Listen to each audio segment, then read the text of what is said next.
দাদি তার ঘরের সব খাবার খেয়ে ফেলেন, কিন্তু তবুও তিনি সন্তুষ্ট হন না। রাগ করে তিনি কবুতরটিকে বলেন, যাও, আমার জন্য কিছু খাবার নিয়ে এসো। বেচারা কবুতর কিছু না বলে চুপচাপ চলে যায়।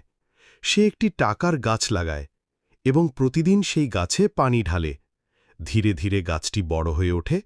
তারপর কবুতর সেই গাছ থেকে টাকা ভেঙে বাজারে যায় দাদির জন্য খাবার আনতে। কিন্তু হঠাৎ করে আকাশ মেঘে ঢেকে যায়। প্রবল ঝড়ে গাছের সব টাকা বাতাসে উড়ে যায়। ঠিক সেই সময় এক বজ্রপাত এসে পড়ে গাছটির ওপর।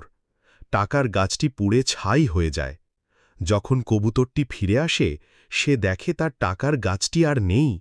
এই দৃশ্য দেখে কবুতরটি ভীষণ কষ্ট পায় আর চোখের জল ধরে রাখতে পারে না।